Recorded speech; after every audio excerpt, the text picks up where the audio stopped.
Olá, o meu nome é José Maria Pimentel e este é o 45 Graus. Neste episódio, como prometido, trago-vos a segunda parte da conversa que gravei com o Ricardo Araújo Pereira sobre humor. Durante esta quase hora e meia, fizemos uma viagem ainda mais alargada do que na primeira parte ao mundo do humor. Falámos sobre os vários tipos e funções do humor, desde a sátira ao chamado humor autodepreciativo, o que nos levou à dimensão da comédia enquanto transgressão e ao modo como, quando se faz de um determinado assunto ou tema um terreno sagrado, isso o torna automaticamente, enquanto objeto de humor, ainda mais apetecível. Conversamos também sobre o que está por trás desta nossa capacidade para achar graça a determinadas coisas e que, pelo menos para algum tipo de humor, pode ser descrita como uma capacidade para fazer uma suspensão da compaixão ou uma suspensão da emoção. E isso levou-nos a um assunto que já tínhamos aflorado na primeira parte da conversa, o papel da moral no humor.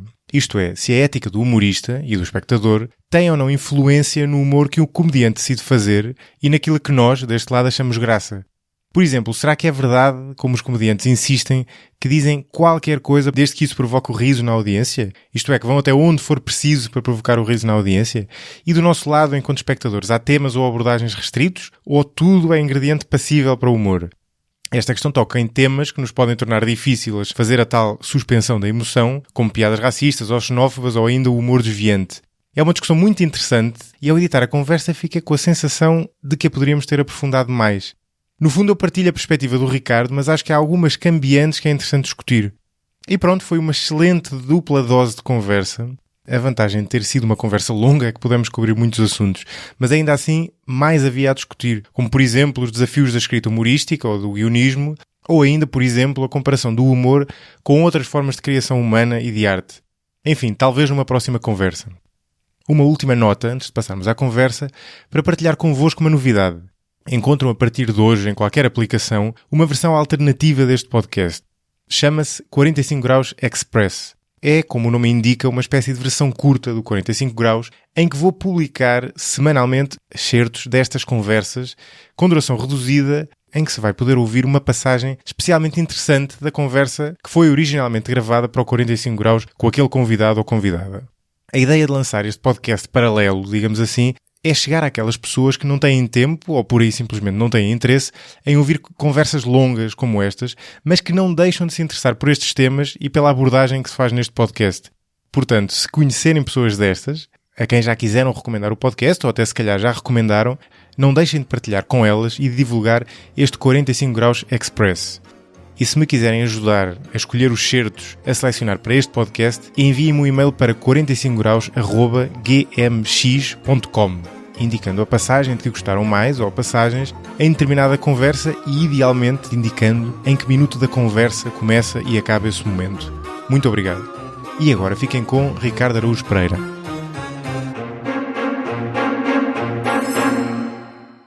Ontem, isto é, na primeira parte desta conversa, falámos de uma série de coisas e eu gostava de cobrir mais algumas faces do poliedro, para usar a analogia de ontem do humor, e por outro lado também ainda voltar a algumas coisas que ficaram por acabar. Até vinha para cá pensar sobre isto. É engraçado, se nós olharmos para as funções do humor, para que o humor serve, no fundo, pelo menos para mim, assim, de uma maneira um bocadinho tosca, acho que a pessoa consegue dividir entre basicamente 3 tipos. Há um lado do humor que é um exercício intelectual, puro. Não é? E eu acho que tu és sensível a isto no sentido Exato. Em que é um exercício intelectual como outro qualquer, como uma poesia, como uma matemática, Isso. como outra coisa qualquer do género. Há outro lado do humor que tem que ver com, que é um lado puramente emocional, no sentido de nos dar uma emoção positiva, que pode servir lá está, de paliativo em relação à tragédia, aquela história dos funerais que tu falavas ontem, pode servir de falar de tabus, por exemplo, coisas inomináveis e que de repente tu, num contexto de humor, podes falar sobre elas, uma série de coisas.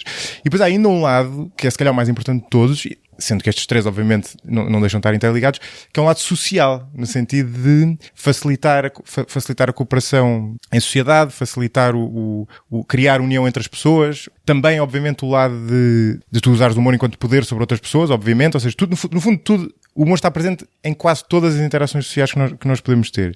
E até se calhar é engraçado começarmos por aqui, porque a mais básica de todas, e se calhar aquilo que é verdadeiramente o proto-humor, no sentido daquilo que veio antes do humor, tem que ver com uma coisa que tu falavas ontem, antes de terminarmos, que é a história da brincadeira dos cães. O humor está muito ligado à brincadeira e a brincadeira é uma coisa que existe em quase todos os mamíferos. Sim, tem uma noção de jogo. Sim. Exatamente, precede-nos por milhões de anos. Exato. O próprio riso precede-nos, o riso tem 10 milhões de anos, ou seja, o riso precede a linguagem e o humor. E a brincadeira serve entre os animais, aquilo que dizias entre os cães, aquilo tem basicamente duas funções. Entre eles estão a dizer eu não faço mal, eles estão a treinar a interação social quando for a sério, e estão a dizer para fora, não se preocupem que isto é uma situação pacífica. Exato. E eu acho que o humor tem muitas vezes essa finalidade, que é tu estás numa situação e dizes, por exemplo, se tu estiveres acima, usando o humor, muitas vezes o humor autodepreciativo, podes-te colocar ao nível da pessoa. Acima no sentido de, numa situação em que tu és tido como autoridade. Exato, sim. E eu acho, aliás, acho que tu usas isso muitas vezes. Imagina, estás a fazer a falar sobre um determinado tema, a intervir e para aliviar um bocadinho o ambiente, mandas uma piada ou outra para a coisa fluir de forma mais fluida. Digo eu, não sei. Sim, puseste muitas questões a tudo. Pois, faço sempre isto. Muitas, não é? Não faz mal. Em primeiro lugar, queria dizer que, sim, claro, há uma noção, os animais todos têm uma noção de jogo, toda a gente sabe isso, toda a gente tem gatos e cães, não precisa ser mais do que isto, gatos e cães, percebe que os animais têm uma noção de jogo. Essa noção de jogo é diferente daquilo de que estamos a falar, acho eu. Por exemplo, quando aqueles autores de que falámos ontem, o Aristóteles, o Rabelais, o William Hazlitt, o Humberto Eco, dizem que o homem é o único animal que ri, como é óbvio, referem-se ao riso humorístico. E o riso humorístico, que é aquele que me pagam para produzir, há vários tipos de riso, não é? Esse é específico, ou seja, por exemplo, os jogadores de futebol marcam um golo e riem-se. Ou, por exemplo, a gente tem 20 no exame, festeja rindo, provavelmente. Sim. Mas esse não é o riso que me pagam para produzir. E podes achar graça sem rir, também tens o contrário. E também podes achar graça sem rir. A questão é, o riso humorístico é outra coisa. O riso humorístico não sei se viste, há um filme chamado A Guerra do Fogo, que é sobre homens primitivos, portanto passa-se na pré-história, não é? E naquele momento em que aqueles seres começam a tornar-se humanos. E então, os autores do filme fizeram lá uma coisa engraçada, que é, registram um momento em que eles começam a rir. E o momento em que eles começam a rir é quando eles, lá, aqueles seres meio amacacados ainda, estão reunidos e de repente uma pedra cai na cabeça de um e faz-lhe sangue. E ele e a tribo dele começam a rir-se daquilo. Do facto daquilo. Isso é interessante, porque é um tipo específico de riso. É como diz, no livro há uma epígrafe do Beckett, que é uma personagem que aparece no What, acho eu, que diz, o riso, a gente ri do que é mau, do que está errado e do que é triste. São os três tipos de riso humorístico. São esses. É do que é mau, do que é... A minha avó, não sendo o Beckett, assinalava sempre, tu só te ris do mal. Exato, exatamente, é isso, é disso que o riso humorístico é sobre isso. As comédias não são sobre filantropos. Sim, são claro. Sobre misantropos, sobre hipocondríacos, sobre... os bons sentimentos não têm graça. Podem ser relativamente neutros, não é? Falávamos do Seinfeld há bocado. É relativamente neutro desse ponto de vista. Não necessariamente. Pode dizer que é o que está mal, em certo sentido, não é? Eu concordo. Acho que o que estás a dizer é que, por exemplo, quando se diz, e é verdade, lá está, mais uma daquelas coisas que a gente diz sobre o humor e que imediatamente a seguir a gente diz, então que é, por exemplo, todas as piadas são feitas à custa de alguém. Ou seja, são não necessariamente. Sim, por exemplo, aquela frase do Groucho Marx que é Time flies like an arrow, fruit flies like a banana. É um jogo entre... Fruit flies like, agora é que percebi. Sim. Muito bom, sim. Portanto, é um jogo entre as palavras flies e like. As palavras flies e like têm significados diferentes na primeira parte da frase e na segunda parte da frase. Mas essa frase, essa piada, que não é feita à custa de ninguém, no sentido em que uma piada de alentejanos é, diríamos, à custa de alentejanos, essa frase aponta a uma lacuna. Que aponta, por exemplo, à lógica. Essa frase, ou à linguagem. Ou o que essa frase diz é, atenção, a linguagem tem esta ambiguidade. Eu consigo explorar esta ambiguidade da linguagem. A linguagem não é inexpugnável. E, portanto, aí também há essa ideia de, olha aqui um buraco por onde eu posso entrar. Uma imperfeição. Sim. E, portanto, certo... A questão é, o que tu disseste, e eu sou sensível a essa escolha de palavras, que é as coisas para as quais o humor serve. E eu tenho muito pudor em dizer que o humor serve para coisas, no sentido em que uma esfregona serve para coisas. Tem que servir, senão nós não tínhamos humor. Não tenho ideia disso. Isto não é 100% verdade, não, atenção, repara, mas por exemplo, pelo menos não teria o peso que tem, não é? A minha questão é, para que é que serve a Mona Lisa? Para que é que serve uma sinfonia? Ninguém diz, então esta sinfonia para que é que serve? A Ninguém sinfonia diz não necessariamente, mas a música sim. Certo, mas ninguém diz para que é que serve a Mona Lisa. Ninguém diz para que é que serve este poema. Aquele poema especificamente mas a habilidade de fazer poesia... Sim, mas eu não sei se servir é o verbo correto. Não sei se é essa, se a terminologia é essa. Ou seja, eu não sei se uma piada serve para alguma coisa desse ponto de vista. Há pessoas que acham que serve. Que acham que serve, por exemplo, um propósito concreto, que é o de... que esperam que a sua comédia transforme as coisas. Sim. Transforme, ou seja, intervenha politicamente, digamos assim. Sim, eu sei que tu tens uma visão... Sim, quer dizer, neste momento, depois da eleição de Donald Trump, que foi eleito, digamos, à revelia de 99% dos humoristas americanos. Eu tirando, sei lá, o Dennis Miller, talvez, era óbvio, todas as noites, aquela gente satirizou impiedosamente o Donald Trump. Sim. E a gente até pode supor que parte do sucesso do Trump se deveu a isso, paradoxalmente. Sim. Sabes que eu já te ouvi falar sobre isso e lembro de quando ouvi falar sobre isso, que não estávamos presencialmente, portanto não podia intervir, agora já posso. Sim. Lembro de pensar de me interrogar se tu terias apanhado um episódio de um podcast do Malcolm Gladwell, que chama-se Revisionist History, acho. Certo, sim. Ele é aquele tipo que tem um livro em que fala até daquela questão das 10.000 horas que tu citas muitas vezes. Sim, sei. Treino. E ele tem um episódio do podcast em que ele fala exatamente sobre isso.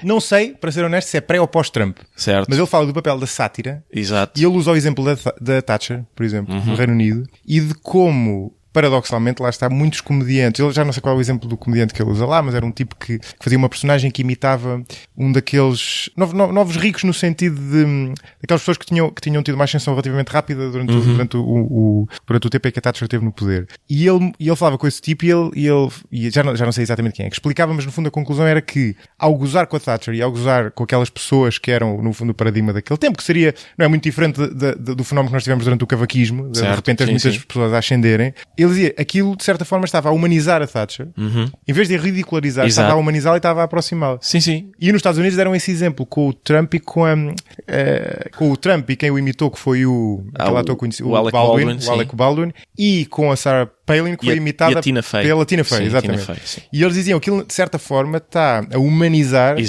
aquela figura. Sim. É verdade, sim. É isso é muito interessante, porque é contraproducente. Exato. Ou seja, o que é que o humor faz? É que por um lado a gente pode dizer, viste, uma sátira mesmo azeda sobre aquilo. Por outro lado, também se pode dizer, isto tira peso à figura satirizada, e tirando-lhe peso ela torna-se mais fácil de suportar. A gente não devia deixá-la em paz para que o peso dela se tornasse insuportável. Sim. Uma vez eu tive essa... E aproxima, desculpa interromper-te, exatamente. Torna familiar. Sim.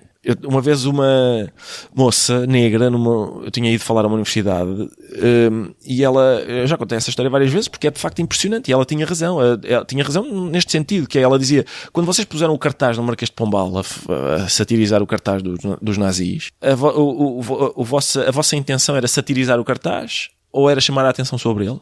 E sabes aquele murmúrio que percorre a sala quando as pessoas dizem, que disparate, então não era óbvio. Sim, era óbvio, mas a moça tem razão. Sim. A moça tem razão. Não se prestou tanta atenção ao cartaz do PNR como desde que a gente pôs o nosso. Ou seja, a sátira tem sempre uma componente de homenagem. Exatamente. Porque reconhece a existência do objeto satirizado e, mais do que isso, revela que o estudou pormenorizadamente. Ou seja, deu-lhe muita atenção. Revela que lhe deu muita atenção. E, portanto, sim, as coisas são muito mais complicadas do que parecem. Não é, já sei, como é que a gente vai atacar este tipo, corroer a sua fundação, os seus alicerces? Uma piada sobre ele. A piada sobre ele pode ter vários efeitos. E às vezes simultâneos, ou às vezes numa primeira fase um e numa segunda fase outro. Isso é interessante, sim. E pode ter o efeito... Atenção, eu acho, eu não sei se tu concordas com isso, mas eu acho que pode...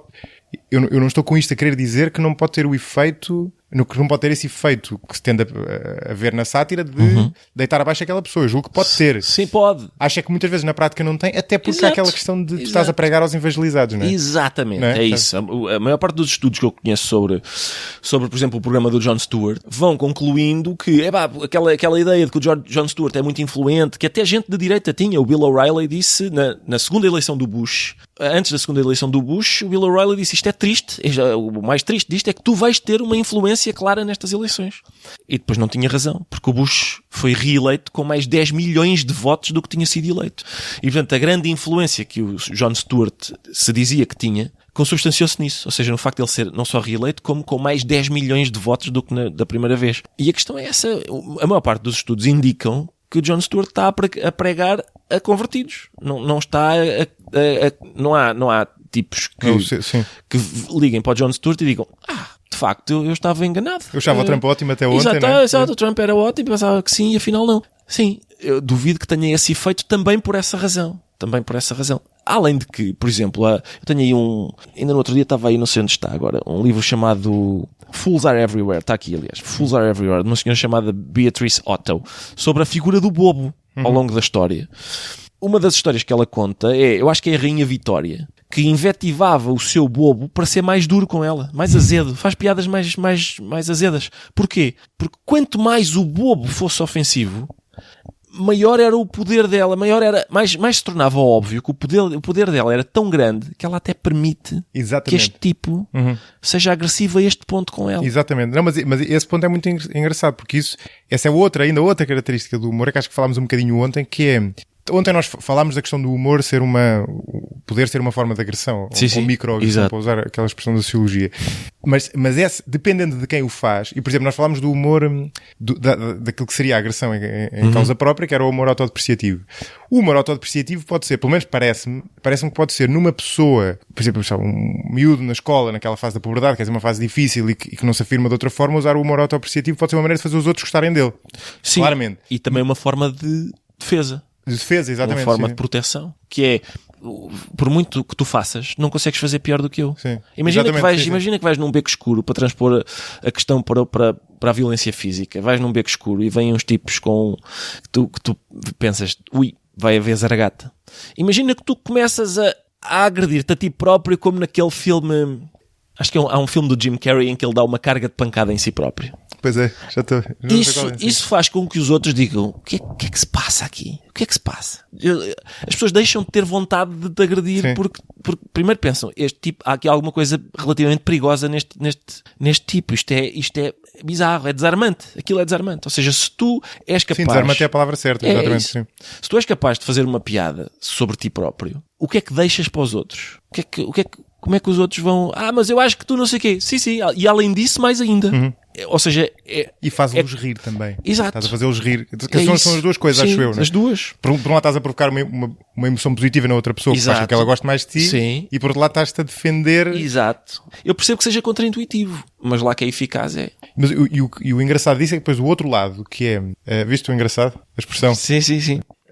Assim usa-se às vezes engraçado no sentido de interessante e de... Sim, aliás, fazer aqui um parênteses sobre perigo de me esquecer de um dia, mas aquela hipótese do Dennett e do outro tipo que eu falava ontem.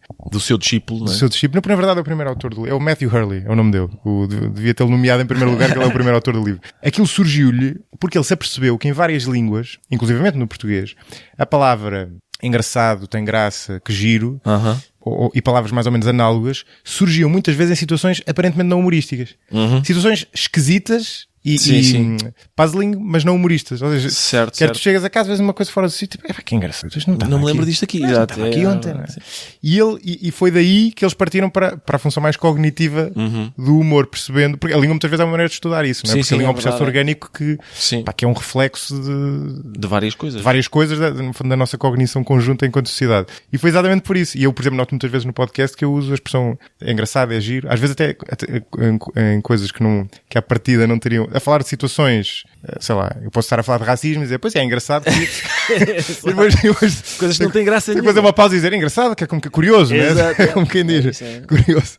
Mas eu achei esse um ponto interessante, porque mostra que há... O facto de nós usarmos a palavra engraçado noutras situações mostra que há ali um contínuo de engraçado humoristicamente, é um engraçado que nos dá que pensar, não é? Exato, Que é mais ou menos curioso. Mas lá está, esses efeitos que eu acho que o humorista não controla, o humorista não faz ideia do efeito que aquilo que está a fazer vai ter. Há várias, quer dizer, estou farto de contar histórias sobre isso, mas há várias. Uma vez que a gente não controla esse efeito, o melhor é focarmos na única coisa que eu acho que me interessa a mim, que é isto tem ou não tem graça? Tem. Então vamos a isso. Sim. Tá, mas vais arriscar chamar a atenção sobre o cartaz do PNR. Está bem, mas tem graça. É um efeito colateral que, em certo sentido, não és tu que tens que gerir. E eu acho que esse efeito colateral também não é assim, nunca é tão... Mesmo a atenção que nós chamamos sobre o PNR, a ser verdade isso. Que efeito produzido. Mas tu não achas que, por exemplo, mas isso não tem a ver com o humor em si, tem a ver com quem faz. Por exemplo, no caso dos Estados Unidos, que nós falávamos do... Depois não tenho que voltar à história da Rainha Vitória, que era onde eu... Sim, força, verdade. No caso dos Estados Unidos, que nós falávamos há bocadinho, há uma grande endogamia entre as pessoas que fazem humor. Exato. Ou seja, é um microcosmos. Exato. E faz com que eles estejam, no fundo, a fazer coisas para eles próprios e a pintar uma personagem do Trump que muitas vezes tem um tal grau de exagero que pode acontecer que a pessoa média, aqui estamos a falar da pessoa média, portanto, não é nem o pró-Trump nem o anti-Trump, a pessoa média olha para aquilo e diz, epá, esse gajo também não é assim tão mau. Exato, é isso. Que exagero. Exatamente. Né? E há esse risco, não é? E já não tem só a ver com o efeito colateral, aí tem a ver com a... Como é que eu ia dizer? Com uma miopia, não é? Uma miopia que deriva do facto de serem pessoas que pensam que têm uma determinada maneira de ver e que é muito parecida. Certo. Sim. E digamos que é uma perversão relacionada com lá está, se calhar com um excesso de entusiasmo em provocar um determinado efeito. Né? Sim. Se calhar a avalanche de comédia muita e muito violenta sobre o Trump pode ter provocado esse efeito. Quem é que Sim, pode garantir que não? Até porque tu não tens humor, entre outras coisas, ali a personalidade tem um efeito grande. A personalidade de quem faz, não é? De quem faz a comédia. Tu não tens praticamente humoristas de direita. Não, exatamente. Acho que já te fizeram esta pergunta. Qual é a tua... Tenho ali uma coisa chamada A Conservative Walks into a Bar. É um livro de uma senhora que está precisamente debruçada sobre essa questão. Sim. Sobre porque é que a generalidade dos humoristas são de esquerda, havendo vários de direita, são uma clara minoria, e ainda fazendo uma pergunta que é interessante, que é, uma vez que, digamos, o establishment cómico é de esquerda, se a ruptura não seria ou seja, se a transgressão não viria de um comediante de direita, não é? Se a comédia é também transgressão e dizer aquilo que não se está à espera que seja dito, se não é contraproducente que num meio em que toda a gente é quase unanimemente de esquerda, a gente junta a nossa voz. Eu acho que tens um bocadinho isso. Quer dizer, nos Estados Unidos, que é sempre aquele macrocosmos onde é fácil ir buscar essas coisas, tu tens alguns humoristas que de uma maneira mais séria divergiram um caso disso. Estou-me a lembrar do caso do Dave Rubin, que eu não conheço muito como humorista, nem sei se ele é grande humorista, mas é um tipo que agora tem feito uma espécie de talk shows, não sei se apanhaste. Não conheço, não. E que virou para uma... Não é bem de direita, a direita liberal, se tu quiseres. Não é provavelmente a direita conservadora. E depois tu tens... Nós ontem falávamos da questão do eu estou até a fazer aquela analogia que é muito bem esgalhada da história de tirar uma maçã ao rei ou tirar uma maçã a uma pessoa qualquer. À partida tem 1000 vezes mais piada a tirar ao rei, mas tu dizes, atenção que àquele ninguém atira a maçã, de repente passa a ter muito mais piada a tirar ao outro. Exatamente. E eu ou acho passa também a ter piada. Sim. Exatamente. E se calhar até mais do que ao rei, porque ao rei tu já podias. Sim. E eu acho que tu notas isso do ponto de vista digamos, das causas identitárias. Tu tens muitos humoristas rebeldes. Exato. Que pegam por aí, e isso é o efeito perverso, porque eu acho, não sei se tu concordas com isso, mas eu acho que havia temas, por exemplo, relacionados com diferença entre sexo, homossexualidade, uma série de coisas, que estavam a fazer o seu caminho de deixar de ter graça, porque as coisas depois deixam de ter graça, sim, não é? Quando se vão resolvendo socialmente, sim. E de repente parece que voltam a ter piada por serem subversivos. Porque de repente é sagrado. Se de repente é sagrado, se de repente um tema, um grupo de pessoas se torna sagrado, intocável, sim. Volta a ser engraçado transgredir. Eu acho, por exemplo, no outro dia estava a ver um special do Louis C.K. que eu não sou grande especialista em humor, digamos assim. Especialista no sentido de não sou nada daquela pessoa que conhece tipo 100 stand-up comedians e coisas do género. Mas daqueles que eu conheço, continuo a achar o Louis C.K. o mais completo. Acho que ele usa um bocadinho as neiras em exagero. Para mim, a partir de certo ponto já não acrescenta. Mas acho um tipo brilhante. Ele tem um ponto, ele tinha lá uma parte em que ele usava a palavra nigger. Nos Estados Unidos ninguém usa, branco não usa. Exatamente. Nós estivéssemos a gravar isto nos Estados Unidos, tínhamos de estar a dizer the N-word. Né? Exatamente. Como estamos em Portugal e ninguém nos percebe, podemos fazer isso à vontade. E ele, um tipo que é branco, usa a palavra várias vezes. Ele está Sem a contar nenhum rebuço. Sim, exatamente, sem nenhum rebuço, à vontade, mas ao mesmo tempo capitalizando no facto de a audiência, a partir do momento em que ele diz a primeira vez, o que é que está a pensar? Opa, este gajo está a andar ao pé coxinho, ele vai se estampar ou não? Exato, sim, sim. Será que ele consegue chegar? Olha agora sem braços, olha agora Sim. sem pernas, será que ele consegue? E depois aquilo tem muito mais piada. Ou seja, isso joga com este. Ou seja, eu acho que o atual ambiente de alguns interditos, de algum puritanismo do género. Essa palavra, então diz-se essa palavra, menino. Então faz-se piadas sobre essa pessoa. Esse ambiente é muito vantajoso para nós. É muito vantajoso porque quanto mais interditos Claro. as pessoas forem instituindo, melhor. Não é? Melhor. Mais divertido se torna dizer aquilo que é inapropriado. A metade das coisas que eu digo à mesa de jantar, que fazem rir as minhas filhas, são porque elas não esperam que o pai, a figura do pai, diga um disparate daqueles. Claro. Diga uma coisa inapropriada daquela maneira. Numa sociedade amoral e sem hierarquias, provavelmente não haveria humor. Exatamente. É possível. Ou pelo menos não haveria grande parte dele. Não é? Sim. Assim como, por exemplo, se a religião católica não me tivesse feito o grande favor de considerar o sexo pecaminoso, eu provavelmente não me divertia tanto na cama. Quer dizer, a ideia de que aquilo que eu estou a fazer é aquilo que o Woody Allen diz, não é? O sexo é sujo, se for bem feito, é. Sim, a ideia de que aquilo é, de algum modo, transgressor, é claro que acrescenta gozo à prática, não é? E, portanto, sim, eu acho que isso é... por exemplo, a Sarah Silverman contou uma história na sua autobiografia muito engraçada, que é, ela vai fazer stand-up para um programa de televisão. Antes de ir para o ar, ela tem de mostrar aos produtores do programa o que é que vai fazer. E ela tinha uma piada que era assim, ela disse, eu tenho de fazer, fui convocada para ser jurada, ou seja, fazer jury duty, ou seja, tem de ir a um julgamento, e é uma chatice, tem de ir a tribunal, lá, júri, não sei o quê, eu não quero, é chato, não quer ser jurada. E então, uma amiga minha sugeriu que eu, na carta a responder, eles fazem umas perguntas sobre a pessoa, na carta a responder, eu dissesse uma coisa absolutamente inaceitável, que eles dissessem, pá, esta não pode ser jurada, então a minha amiga sugeriu-me que eu escrevesse I hate niggers. E a Sarah Silverman diz, pá, eu como é óbvio não seria capaz de fazer isso, e por isso escrevi I love niggers. Esta piada é sobre a Sarah Silverman. É sobre o facto da Sarah Silverman não perceber que a frase I love niggers não é muito diferente da frase I hate niggers, porque a palavra niggers contamina o resto. Porquê é que ela usa a palavra niggers? Porque é a abominação completa. Ela precisa... A piada não tem nada a ver com racismo. A piada tem a ver com... Ela precisa de uma piada que simbolize a abominação. Porque só aí é que a frase se torna tão má com o verbo love como era com o verbo hate. Os produtores do programa disseram, alto, desculpa, o senhor não pode dizer niggers. Porquê é que você não diz... E ela diz, então como é que eu faço esta piada? E eles dizem, porquê é que você não diz dirty Jew? E ela diz, eu não digo dirty Jew porque eu sou uma dirty Jew. Isso não tem graça. E então chegaram a uma posição de consenso, que era chinks. Chinks deve ser o nosso equivalente a chinoca, assim, uma palavra desagradável, não é? Pejorativa para asiáticos. Qual é o problema? É que não tem a mesma graça, não porque se refira a chineses, é porque não tem o peso, claro, não tem a carga negativa da palavra nigger. É a única razão.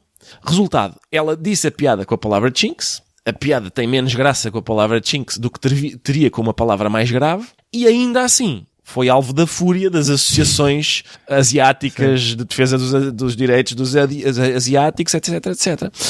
E isso é engraçado porque, lá está, é não compreender sobre o que é que a piada é não perceber que naquele contexto uma determinada palavra está a ser usada com uma determinada intenção e não com outra. E pronto, é isso. Eu acho que em princípio também tem a ver com isso que quando se fala de liberdade de expressão e não sei o quê, haja vários humoristas, como disseste, a reagir a essa questão. Não é por uma questão corporativa, é por defeito profissional, quer dizer, é porque de facto o discurso humorístico é um âmbito tradicionalmente mais amplo, em que os limites são mais elásticos do que eram antes. E é porque aquele fruto torna-se do que eram antes, não, do que eram noutro tipo de discurso, do que são noutro tipo de discurso. Sim. E porque aquele fruto torna-se mais fumarento com aquela... Por acaso, diz isto, desculpa. Era só uma nota que é, no outro dia fiz um exercício engraçado. Lá está, engraçado. Exato. Que é o seguinte, has de reparar numa coisa. Põe no Google a frase, entre aspas, que é para te aparecer exatamente aquilo, entre aspas, põe a sacrossanta liberdade de expressão. E tu vê, aparece-te um friso de pessoas que usa essa expressão.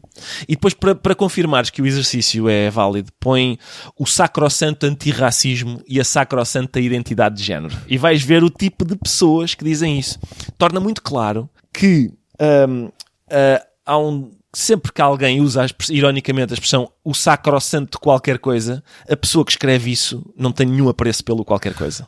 Mesmo que diga, não, atenção, eu sou a favor da liberdade de expressão, mas isto agora com a sacrossanta liberdade de expressão, assim como, não, eu sou a favor da igualdade de género, mas isto agora com a sacrossanta igualdade, tu vês imediatamente, por muito que a pessoa diga, não, eu sou a favor. Até tenho amigos. Até tenho amigos, mas realmente agora o sacrossanto antirracismo, uma pessoa... É muito interessante. É um exercício que eu recomendo. Agora vou fazer isso quando tiver a editar o episódio, que é assim uma coisa fácil. Ainda em relação a isso estávamos a falar, eu não sei se tu notas, ou se partilhas desta percepção, sendo que tu vês isto de dentro, não é? De quem tem esse ofício. Mas parece-me que há temas que fizeram o caminho inverso. Que eram temas muito apetecíveis, lá está, frutos muito sumarentos, para usar a mesma analogia de antigamente, e que por terem, mais ou menos, deixado de ter quem os defendesse, deixou de ter piada a pegar neles. Um deles, por exemplo, parece-me a igreja. Exato. Mas também tem a ver com o facto... Deixou de ter piada, é um exagero. Passou tempo, não tem tanta piada. Sim, eu suponho que se o sketch da Última Ceia do Herman fosse hoje, em princípio não teria provocado aquilo que provocou. Também porque me parece que a Igreja já aprendeu. Quer dizer, eles perceberam, é uma luta que a gente não ganha. Acabou-se, paciência. Quer dizer, isso tem um lado positivo, não é? Tem um lado positivo. Há vários, por exemplo, há temas humorísticos clássicos que deixam de valer por várias razões. Por exemplo, sogras. A figura da sogra é um desapontamento, não é? Se tu hoje fores a um bar e o stand-up comedian que sobe ao palco começa, realmente isto da minha sogra, das duas uma, ou ele tem uma perspectiva completamente nova e refrescante sobre aquilo, que provavelmente vai ter de atacar o problema das sogras ao contrário, ou não sei como, ou cheira-te a bafio imediatamente, não é? Está muito batido. Sim, por um lado isso, ou seja, temas que... Isso nota-se, por exemplo, houve um tempo que se calhar ainda perdura, que é aquela gente que faz as traduções dos títulos dos filmes, sabes? Filmes ingleses que, sempre que são comédias, havia a tentação de pôr a palavra chanfrado no título. Não sei o que, professor chanfrado. Dois chanfrados em viagem. Ou seja, a palavra chanfrado foi usada tantas vezes num contexto humorístico que ficou gasta para ser usada, lá está, nesse contexto. E sempre que tu ouves uma pessoa dizer, este tipo é realmente completamente chanfrado, tu sabes imediatamente que aquela... Está datado. É isso. E, portanto, há várias maneiras das coisas perderem força enquanto tema humorístico e também de ganharem força enquanto tema humorístico. Quer dizer, se tu instituires que o ping-pong é sagrado, eu nunca fiz nenhuma piada sobre ping-pong, mas quer dizer, se é sagrado... Sim, aliás, repente, sim. É possível que o facto de eu ter dito ping-pong agora motive uma carta a dizer, atenção, é ténis de mesa que se diz, e realmente é uma pena que tantos anos depois de nós na Associação de Ténis de Mesa termos pugnado pelo ténis de mesa, continua a dizer-se ping-pong, ainda por cima pessoas num podcast que deviam ter outros cuidados. É possível. Sim, remete para uma certa xenofobia em relação aos asiáticos. É possível, é. Vamos tentar fechar aqueles parênteses que tínhamos abertos. Certo. Estás a ver que é uma gestão difícil. Pois é.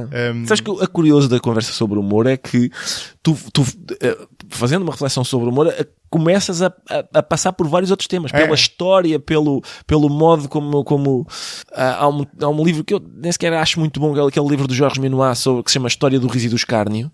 E aquilo realmente atravessa os tempos. O modo como as pessoas, como o carnaval medieval, por exemplo, é um tipo de riso e como mais tarde é outro, e como aliás uma das coisas giras é tu acompanhares o livro e o autor dizer várias vezes, e depois o riso morreu na Idade Média, a morte do riso, depois vários capítulos mais à frente, e a morte do riso depois não sei onde, e a morte do riso hoje não sei o quê.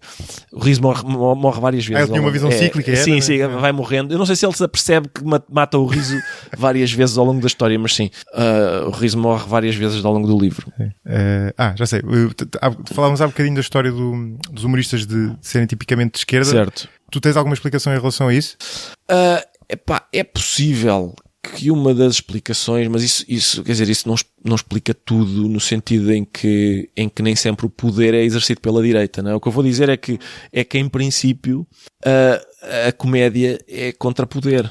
E não é por razões ideológicas nem políticas, é por razões humorísticas, por causa daquilo que a gente disse. Falamos ainda agora, sim. Sim, uma das coisas que eu noto é sempre que a gente tem um programa destes no ar, há uma massa de público que se está borrifando para isso, não é? Que são aqueles para quem eu trabalho. Mas há um segmento que são, por exemplo, as pessoas fanáticas quer dizer, as pessoas que estão empenhadas politicamente na vitória do PSD e ou da direita, e as que estão empenhadas politicamente na vitória do PS e ou da esquerda, que me acham muita graça quando os de esquerda acham muita graça quando o PSD está no poder. Muito giro isto que ele disse do Passos Coelho. Muito giro. E nenhuma quando o PS está no poder. Então valia a pena dizer isto do Sócrates. Então isto fala-se assim, do engenheiro.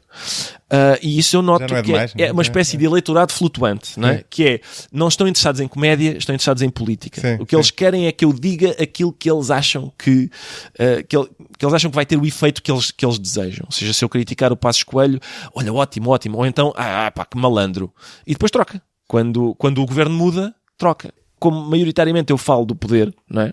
Mais do que, quer dizer, para que é que eu vou falar? Eu percebo que de repente há assim umas modas. Por exemplo, a Fanny. Eu nunca fiz uma piada sobre a Fanny. Eu não sei exatamente quem é a Fanny. Não pertence ao meu mundo. A perceber, sim. Mas de repente eu apercebi-me que havia uma espécie de...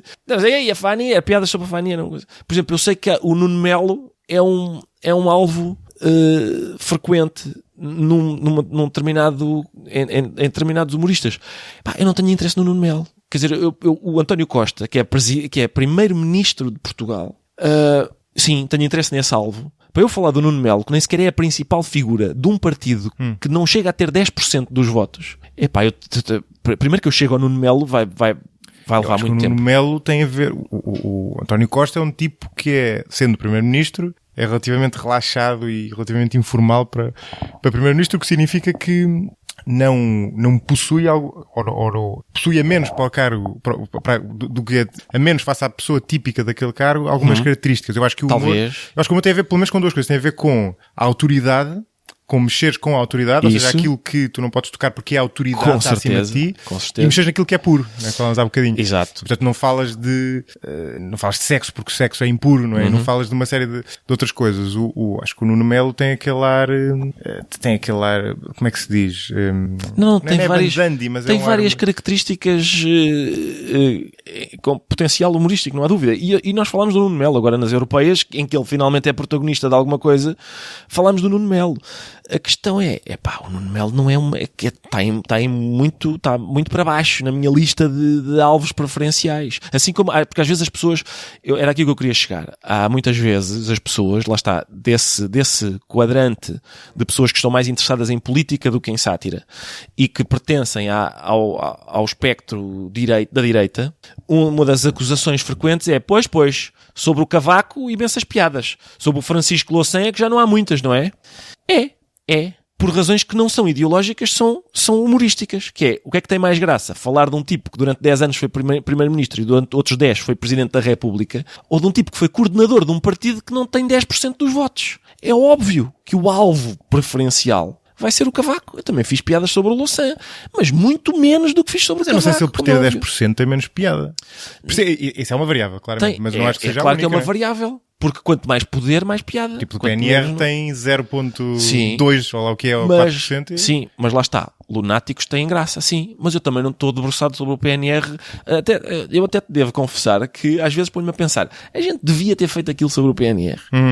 Não posso dizer que esteja arrependido. Mas não estás em paz, completamente. Não, estou em paz porque lá está, porque tenho relativa descontração relativamente aos efeitos nefastos que aquilo poderia ter criado, e o que eu acho que foram zero, não é? O PNR continua com os seus firmes 50 mil votos que sempre teve.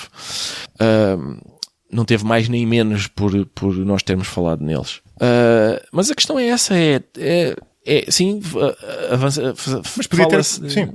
Ou seja, não aconteceu, mas por exemplo, no caso do Trump fala-se disso, não é? O Trump surgiu, pois a candidatura surgiu na secção de entretenimento, sabe? Dos jornais, não é? Sim. E ele acabou por ter uma cobertura muitíssimo maior do que um candidato normal. Não. Acabou por ter uma cobertura muitíssimo maior do que um candidato normal. Claramente foi benéfica para ele. É verdade. Ou seja, esse trade-off existe, acho eu. Existe. No caso do PNR, claramente não teve efeito. Não. Mas eu acho que isso aí não foi no caso do Trump, eu não sei se é tanto culpa dos humoristas ou dos próprios média. Porque os próprios média é que abordaram o Trump dessa maneira. Primeiro na secção de entretenimento, foram os média que o puseram. Primeiro na secção de entretenimento e depois, quando o tiraram da secção de entretenimento, eu acho que o trataram de uma maneira que facilitou que acontecesse aquilo que já não sei que analista é que disse, que era os apoiantes do Trump levaram-no a sério sem o levarem à letra e os opositores levaram-no à letra sem o levar a sério. É possível que o modo como a comunicação social o tratou, e ainda trate, porque eu concedo que é muito difícil. Aquela personagem é tão fora do vulgar que eu percebo que as pessoas não saibam como é que se lida com ele. Sim, eu acho que o fora do vulgar...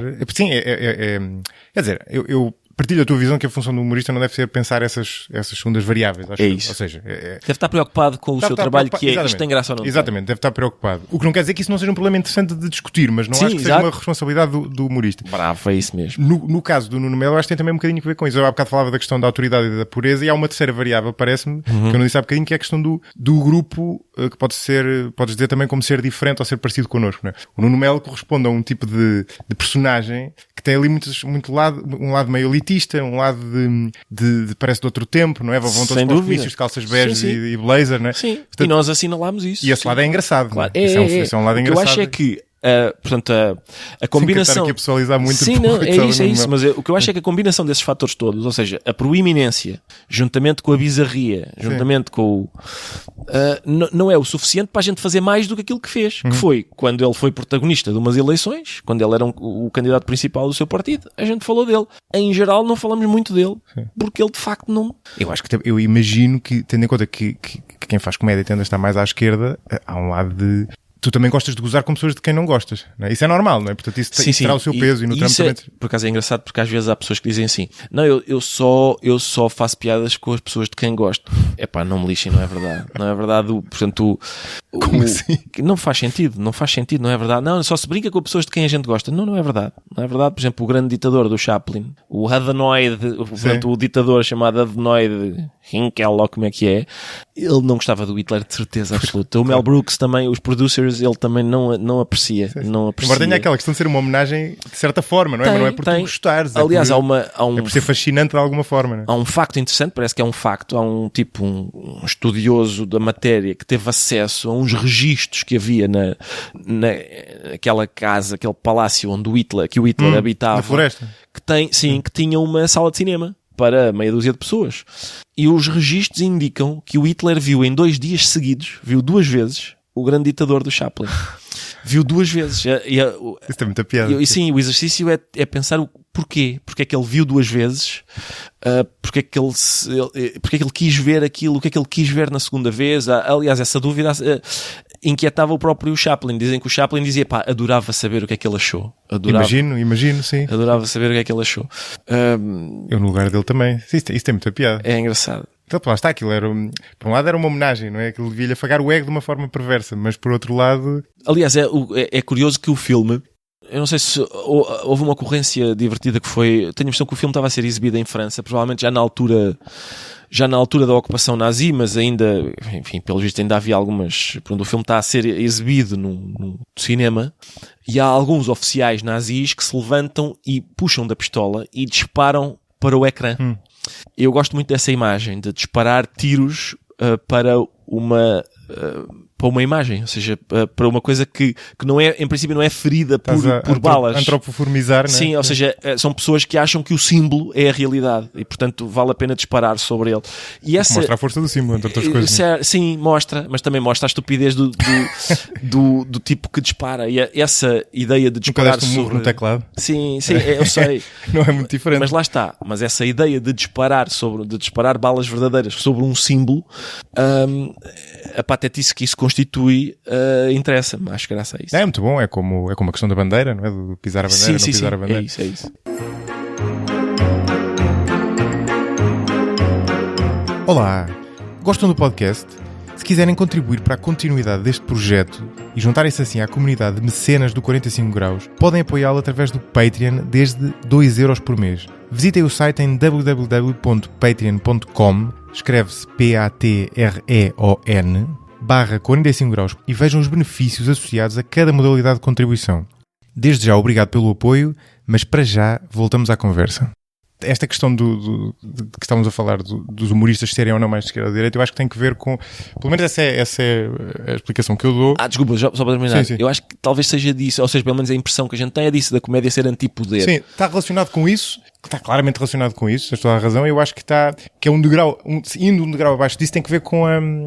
Eu puxo muitas vezes para este tema, que é um tema que me interessa, tem a ver com uma questão de personalidade. Ou seja, e tu consegues ver, por exemplo, a relação da personalidade com as preferências políticas. E eu acho que a relação com a política não é muito diferente. Basicamente há um modelo mais usado de personalidade, que é estudado academicamente, é o chamado modelo dos 5 fatores, em que, olha, curiosamente baseia-se no que eles chamam a hipótese da língua ou uma coisa do género, que tem a ver com a questão do engraçado e do engraçado refletir a maneira como... A utilização de engraçado em situações sem aparente graça refletir a maneira como as pessoas pensam. Da mesma forma, o nosso léxico foi criado para refletir impressões que nós temos em relação à personalidade das outras pessoas, não é? Portanto, tu fazendo no fundo inquéritos, depois consegues isolar ali, no caso, 5 dimensões, e há duas que são muito interessantes para isto. Uma, que é se calhar mais interessante de todas, que é normalmente chamada conscienciosidade, tem que ver com o teu gosto pela ordem, pelas coisas organizadas, previsíveis, hierarquizadas, estruturadas. Certo. Facilmente se vê que alguém que cumpre estas características dificilmente terá muito humor e sobretudo nunca será humorista, não é? Quase impossível, não é? Por isso é que será uma pessoa muito organizada, não é? A tua casa nem está má, mas imagino que a casa dos humoristas seja muitas vezes um bocado desarrumada, não é? Sim, mas também há humoristas com um distúrbio obsessivo-compulsivo. Eu acho que é possível identificar isso. Mas se calhar virado para algumas coisas e não sei. Eu acho que... Mas isso, tu estavas a concluir essa teoria. Esta é uma das dimensões. E outra das dimensões é aquilo que se chama normalmente abertura à experiência, que não é um grande termo, eu gosto mais de chamar abertura intelectual e abertura de sensibilidade, se quiser. Ou seja, tem que ver com o teu gosto por ideias, mas também com o teu gosto por arte, por literatura e uma série de outras coisas. O que significa que tu estás aberto. Aqui quando se diz experiência, é a experiência no sentido mais intelectual da coisa. Não só necessariamente, mas com, no fundo, abrir o teu cérebro face a novas possibilidades. E o trabalho do humorista também é muito disto. Quer dizer, por exemplo, a história do Fruit Fly, não é? Dizer, como é que era? Sim, time flies like an arrow, fruit flies like a banana. Já pensaste que, e a maior parte das pessoas nunca pensou nisso. Exploração de ambiguidades. Exatamente, sim. Sim, a maior parte das pessoas está, aliás, treinada para fazer o exercício inverso, que é para ignorar as ambiguidades. Ou seja, que é muito mais eficiente. Exatamente. Acho que é para isso que nos treinam na escola. Exatamente. Sim, há muito quem fala disso. E eu lembrei-me a propósito disto, aliás, de uma coisa que tu deves conhecer, que é uma intervenção do John Cleese nem sei onde é que é, aquilo é uma coisa relacionada com uma empresa qualquer. Sim. Em que ele está a falar de criatividade. E isto foi um amigo meu que me mandou agora quando eu lhe disse que tinha entrevistado o podcast. Eu achei muita piada. Eu conheci um bocadinho daquilo, que é uma parte em que ele fala, até uso na descrição do podcast, em que ele fala da diferenciação entre sério e solene. Exatamente. Não ser a mesma coisa. Sim. Que é muito bem esgalhado. Não é? Sim, ele tem um passo na autobiografia dele, aquela chamada So Anyway, em que ele diz o seguinte: ele diz que não tinha dificuldade em entender-se com uma espécie de reitor da escola em que ele andava, porque o reitor não compreendia que era perfeitamente possível manter uma discussão séria em que ambas as pessoas apresentam os seus argumentos humoristicamente. E isso para o reitor era absolutamente impensável. Ele achava que uma discussão séria tinha de ser solene. E que apresentar argumentos de forma humorística não era, necessariamente não era sério. Ele achava que era desestruturado, que era desordenado, que isso... É outro tipo de coisa, não era... Não é ali. Sim. Não, as pessoas não estão de facto a discutir. E eu acho que isso são de facto duas maneiras diferentes de ver. Eu não sei, aquilo que atravessa, acho eu, pelo que eu tenho notado, aquilo que atravessa... se há um traço comum, ou seja, eu acho que os humoristas são pessoas tão diversas umas das outras como em qualquer outra profissão. Também há canalizadores de todas as estirpes. Eu acho que provavelmente se há um traço comum, tem a ver com, e talvez seja por isso que haja tantos humoristas judeus, Esta, pelo menos, foi a teoria que eu apresentei à Esther Musnik, quando tive a oportunidade de falar com ela. Tenho que ir ouvir o episódio, já não lembro o que é que ela disse quando eu lhe perguntei isso. Também já não me lembro do que é que ela me respondeu, mas provavelmente ela deve ter pensado, este gajo é parvo, é capaz, eu estou muito habituado a esse tipo de reação. Se perguntaste antes de mim, fizeste-me um favor, porque quando eu lhe perguntei ela já estava à espera. E depois a minha questão é, eu acho que não pode ser coincidência, não é? Que haja uma incidência tão elevada de judeus no mundo da comédia, e portanto a sensação que eu tenho é a seguinte, aquilo que estrutura, digamos, ou desestrutura uma personalidade humorística é a rejeição. Seja uma rejeição deliberada ou acidental. No caso dos judeus, o facto do pai não gostar deles, ou seja, o Deus dos judeus não é, eu acho que não é especialmente, e várias anedotas judaicas sublinham isso, sublinham o facto de, por exemplo, há um humorista judeu que diz uma coisa do género: Senhor, por sermos o povo escolhido, enfrentámos durante milénios pogroms, perseguições, massacres, holocaustos. Por favor, senhor, escolha outro povo agora. E essa ideia de que o pai não gosta deles representa essa espécie de rejeição. Uma das coisas que eu perguntei ao John Cleese quando o entrevistei a propósito do livro foi aquilo que eu vi, que eu identifiquei na biografia do John Cleese como potencialmente sendo isso, foi o facto de ele ter mudado de casa, sei lá, 10 vezes em meia dúzia de anos. Ou seja, creio que ele não conseguiu estabelecer raízes em lado nenhum. E isso fazia com que ele estivesse sempre à parte, sempre de fora a olhar para dentro. Essa característica de estar de fora a olhar para dentro, eu acho que é essencial para ver as coisas dessa outra maneira a que a gente costuma chamar humorística.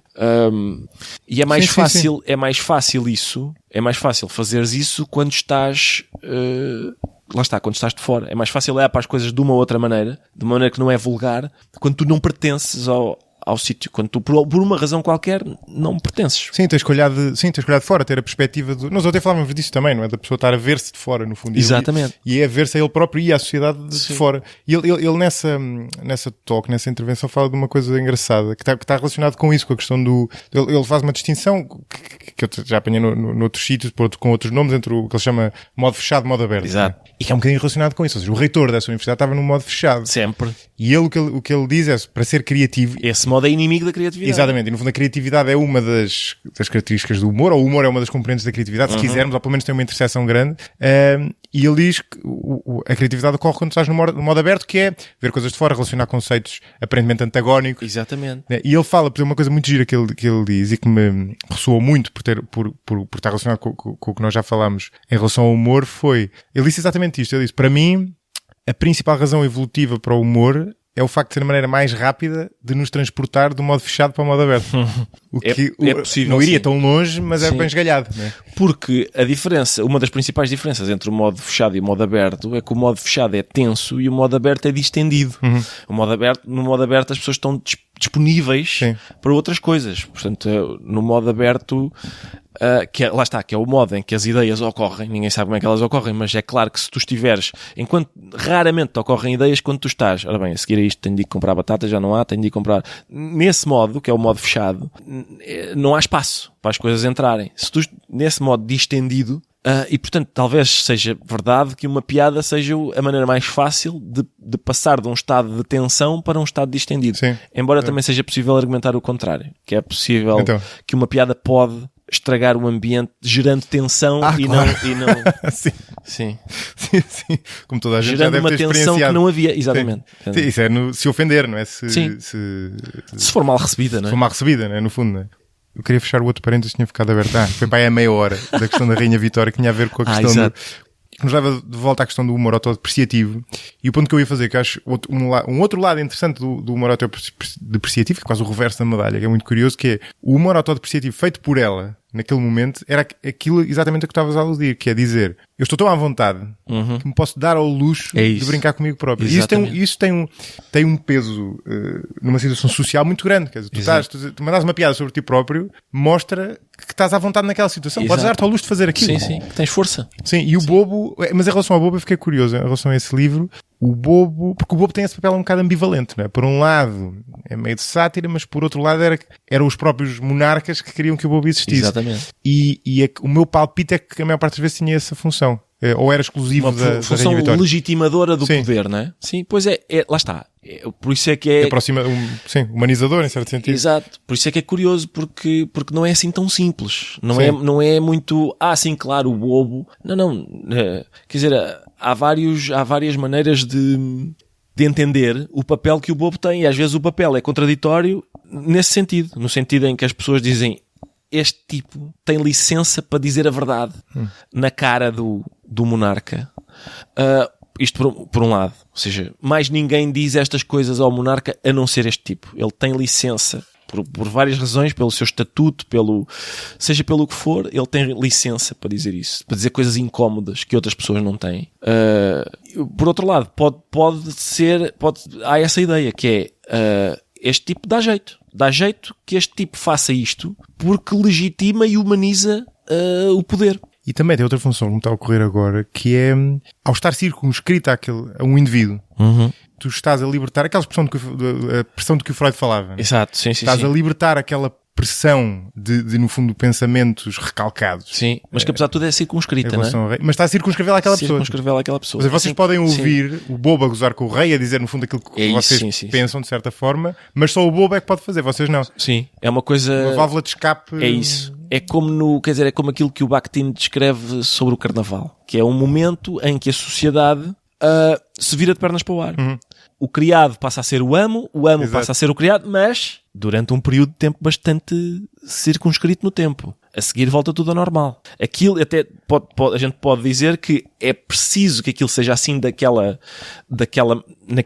altura para reforçar a ordem. Exatamente. Ou seja, que a desordem humorística para não estalar, não é? Contribui para reforçar a ordem. Às vezes uma piada, sendo uma espécie de abanão nos alicerces, serve para que os alicerces se sustenham por mais tempo. Tempo. Claramente eu acho que tem esse fim. E um paralelo interessante que eu encontrei, não sei se tu partilhas, sendo fã de futebol, é o desporto e o futebol em particular. Que também é de uma forma diferente. Exato. Da pessoa aliviar um certo lado animal, se quiser. Exatamente. Porque há coisas que valem num estádio de futebol. Exatamente. Mas não valem fora do estádio de futebol. Eu, fora do estádio de futebol, não grito, palhaço! Não grito nunca na minha vida. E se gritar, em princípio, internam-me.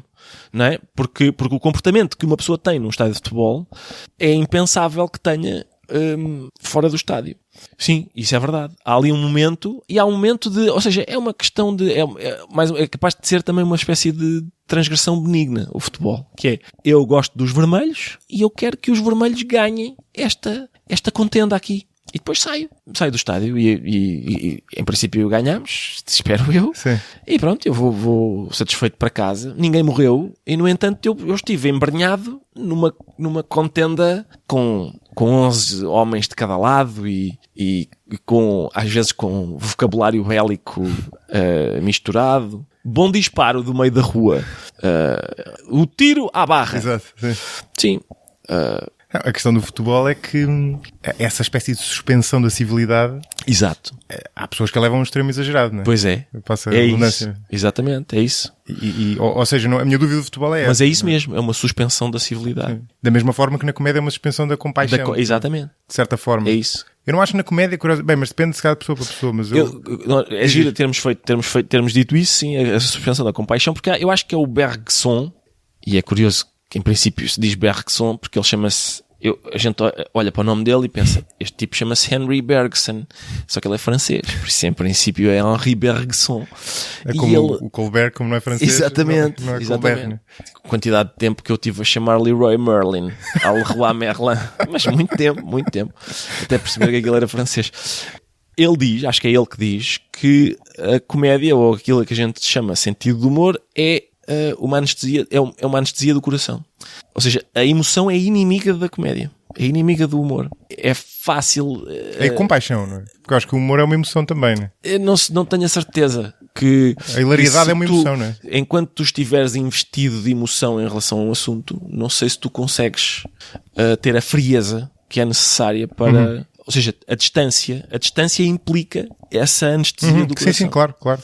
E sem a distância é muito provável... Sabe, olha, uma coisa que me acontece com muita frequência é tanto escrever um texto qualquer. Escolho um tema. E é um tema em relação ao qual eu estou irritadíssimo. Estou muito irritado. Se eu me sento para escrever assim, em princípio não sai nada de jeito. Por exemplo, no outro dia é muito fácil uma pessoa irritar-se com a Maria de Fátima Bonifácio, não é? E eu sentei-me para escrever o texto e eu não sabia de que maneira é que havia de o abordar. Não sabia o que é que havia de fazer. Sim. E todas as ideias que me ocorriam eram agressivas no mau sentido. Eram só preachy. Eram só, isto faz-se. Isto é assim. Então, mas a senhora não tem vergonha? Isso não tem graça nenhuma. Era um julgamento moral, exatamente. não é? A indignação não tem nenhuma graça. E, portanto, é preciso dar 2 passos atrás e tentar... Eu acabei por optar por escrever o hipotético discurso de um senhor chamado, em vez de chamar Maria de Fátima Bonifácio, chamava-se Mário Bonifácio e era motorista de táxi. Mas tinha um discurso racista ao contrário. Era, isto a gente com brancos não vai lá, pá. Você repare que a maior parte eu apanhei isso. Sim, é isso. A questão era essa. Fazer isso é uma forma de interpor uma distância sobre aquilo. Mais tarde ocorreu-me que talvez eu tivesse feito aquilo, talvez tivesse feito uma coisa mais gira. Se eu, por exemplo, tivesse escrito uma crónica, como se fosse uma crónica para o público, não escrita pela Maria de Fátima Bonifácio, mas escrita por aquela empregada que ela diz ter encontrado no seu prédio. Ou seja, uma senhora que diz, pá, eu às vezes cruzo-me com uma doutora lá no prédio, às vezes até digo umas coisas só assim à balda para ver o que é que ela faz. Eu, no outro dia disse-lhe, olha que eu não sou preta, atenção, eu sou atlântica. E ela pareceu-me encantada com essa perspectiva e tal. Vou inventar mais umas tretas para lhe dizer para a próxima vez. Ou seja, talvez Isso é ver a coisa de fora, lá está. Exatamente. Ou seja, envolve uma operação que eu acho que é a operação essencial da comédia, que é a operação de olhar para as coisas e de olhar aquela coisa, sabes, quando um miúdo está a brincar com um brinquedo e antes de começar a brincar ele olha para o brinquedo de todos os lados, vira para baixo, vira para o lado, vê todos os ângulos possíveis.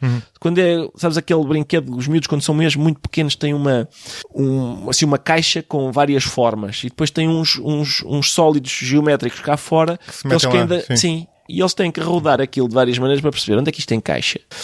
Essa operação de olhar de todos os pontos de vista parece-me essencial e muito produtiva. E de certa forma há uma diferença face a esse jogo. O jogo do miúdo há uma forma pré-definida onde ele tem que colocar aquilo. De certa forma é um sistema fechado. E aqui não. Aqui o humorista e o criativo no geral é ao contrário, sim. Não é? A não ser que a gente identifique que a gente imagine que essa forma pré-definida é aquele ponto de chegada em que a gente pretende chegar, que é esta é a melhor forma humorística de abordar este assunto. Não é? Que é difícil uma pessoa dizer, realmente há uma e é esta. Não é? Em princípio há várias maneiras de abordar humoristicamente um assunto. Mas sim, é isso. Sim. E tu vês uma diferença fundamental entre os vários tipos do humor, no sentido em que nós já abordámos aqui, quer dizer, tens o humor do ridículo, tens o Chaplin era muito desses tempos, não é? E o Bob era muito desses tempos, tens o humor observacional, falávamos do Seinfeld há um bocadinho, que é um humor muito intelectual, no sentido de muito distante e de simples comentário, não é? De que não tem nada de físico, mas também não te provoca emoções a partir desagradáveis como o terceiro tipo de humor que eu ia falar, que é o humor negro ou o cringe, certo, por exemplo. Sim. Todos eles têm características diferentes, não é? E, no entanto, claramente tem um ponto em comum. Mas tu notas, por exemplo, que diferentes humoristas, o Seinfeld não faria os números do Louis C.K., por exemplo. É provável que não, exatamente. É provável que não. Sim, é isso. Mas que diferença é que tu vês aí, quer dizer, vendo isso enquanto humorista, tu consegues... Sim, perceber o que é que leva cada pessoa àquele estilo particular, não é? Pá, não te sei dizer. Boa pergunta. Não faço a mínima ideia. Não sei. É provável que isso tenha a ver com a personalidade de cada um, não é? Com aquilo que cada um... Porque quer dizer, não sei, o humor cringe ou dark humor, por exemplo, tem muito que ver com aquela libertação de tensão que é, este gajo está a falar do nigger, como dizíamos há bocado. Certo. Ele está a falar de violação. O Luís C.K. diz coisas inacreditáveis. Exato. Ele tem um número que ele diz, já não sei como é que é, ao fazer sexo com um miúdo e depois... Não. Se estivesse morto não havia problema, não é? Mas não é que eu fosse matar por causa disso. Exato. Quer dizer, isto é o tipo de coisa que... E o humor observacional do Seinfeld não tem nada a ver com isto. Não. É muito mais civilizado, é uma coisa que tu podias dizer à mesa, quase, em certo sentido. Sim, exatamente. Talvez seja o único traço comum é quase sempre o subtexto de cada piada é viste o que eu fiz aqui? Sim. Viste o que eu fiz? E aí... agora sem mãos, agora sem exatamente, pernas. aí se calhar isso é um traço que atravessa todos, ou seja, quando o Seinfeld diz que sei lá, que quando a gente se atira de paraquedas e leva um capacete, em princípio o nosso corpo está a proteger o capacete de se magoar. O que ele está a dizer é, visto o que eu fiz aqui, eu olhei para isto de uma maneira que não é aquela a que estamos habituados. Quando o Louis C.K. diz eu sou contra a violação, exceto num caso, que é quando uma pessoa quer muito ter um orgasmo dentro de outra pessoa. O que ele está a dizer é, visto o que eu fiz aqui, eu estou a fingir que sou suficientemente estúpido para achar que é legítimo haver uma exceção que ainda por cima basicamente é a definição de violação. Sim. E há uma coisa que o Luís C.K. está a fazer aí, que o Seinfeld não faz, embora eu adore o Seinfeld, que é dizer, eu vou-me pôr num terreno... Sim. Num terreno absolutamente insustentável. Ultra insustentável. E vou-me conseguir safar. É como passar aquelas coisas nos filmes, entre os lasers. Sim. Eu vou-me pôr aqui dentro e não vou morrer. Porque o problema, e esse é o lado curioso do humor negro, e acho que muitos humoristas que pegam pelo negro antes do humor espalham-se aí. Isto aqui ninguém fala sobre isto, eu vou falar só para falar. Que é, se a piada corresse mal, se a piada fosse má, ele espalhava-se. Exatamente. E ele não se espalha porque a piada é boa. Se é isso. Se a piada provoca apenas um... não é, ou seja, o tema é mal escolhido para uma piada que faz apenas... E eu acho que tu não, aquela suspensão da compaixão esvai-se. Talvez, sim. Quando não te provoca quando não é riso, suficientemente, não é? sim. De repente voltas é aquela como a suspensão da descrença nos filmes, não é? Na ficção, não é? Que fala-se a suspensão da descrença. Ou seja, estás a ver um filme, estás a sentir aquela história como se aquilo fosse real, que é uma imbecilidade, não é? Se a história se torna pouco credível, como às vezes acontece, já todos nós aconteceu, não estás a ver um filme, já não faz sentido. Sim, não faz sentido. Não é credível no sentido de sei lá, de estar no espaço. Mas não é plausível, mesmo estando no espaço. Aqueles seres humanos não teriam aquela interação. Exatamente, é isso. E no humor acho que se passa um bocadinho isso. É provável. Mas ainda assim, e esse é outro ponto engraçado, porque nós ontem falávamos da história a propósito dessa questão da suspensão da compaixão, e pareceu-me que a tua opinião é que basicamente a ética do humorista não entra em jogo. Eu diria que entra apesar de tudo. Vou-te dar um exemplo que eu me estava a lembrar. Que eu achei curioso por causa disso. Embora isto não seja completamente destrinçável da questão do ter piada ou não ter piada. Como é que eu ia te contar esta história de forma suficientemente genérica? Digamos que isso nem sequer se passou comigo, mas estava a ver um concerto de uma banda qualquer e um dos tipos que estava a tocar, não sei o que era negro. E a pessoa que estava a ouvir diz qualquer coisa do género, olha ali o macaco a fazer não sei o quê. E aquilo, a pessoa está a ouvir aquilo e pensar, isso não tem piada. Nenhuma. Mas aquilo não tem piada, de certa forma. Isso não é uma piada, é muito simples, isso não é uma piada. Mas a questão é, o que eu quero dizer é, eu acho que não tem piada por eu achar repugnante estar a comprar um negro ou um macaco. É porque não tem piada, mas eu acho que isso está embutido na minha avaliação da piada. Tu achas que não? Quer dizer, eu acho que isso não é uma piada sequer. Porque em tempos terá provocado riso. Ou seja, isso, sei lá... Não, mas lá está.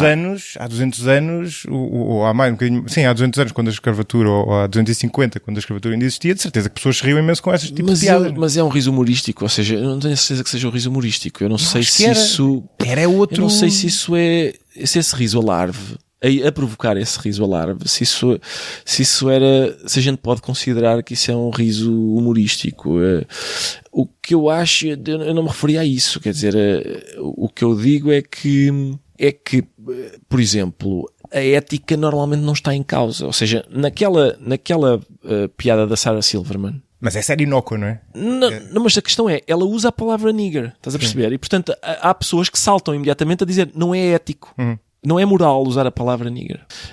E eu acho que a moral e a ética não estão em causa aí, porque o contexto em que ela usa a palavra nigger é muito especial. É muito especial. E é inócuo, não está a fazer mal a ninguém. É óbvio. Não, mas isso é na tua opinião. Há pessoas que dizem que a simples enunciação da palavra nigger é uma agressão. Mas esse é não interessa ao contexto. Certo, é verdade. Mas isso é análogo aos tipos aos alemães que dispararam contra o ecrã, não é?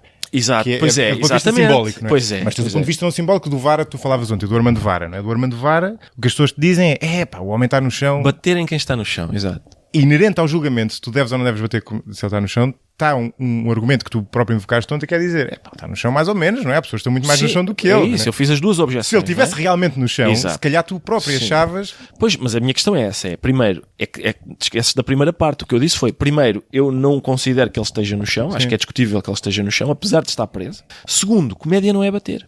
Comédia não é bater. Às vezes as pessoas dizem, é possível dizer piadas racistas?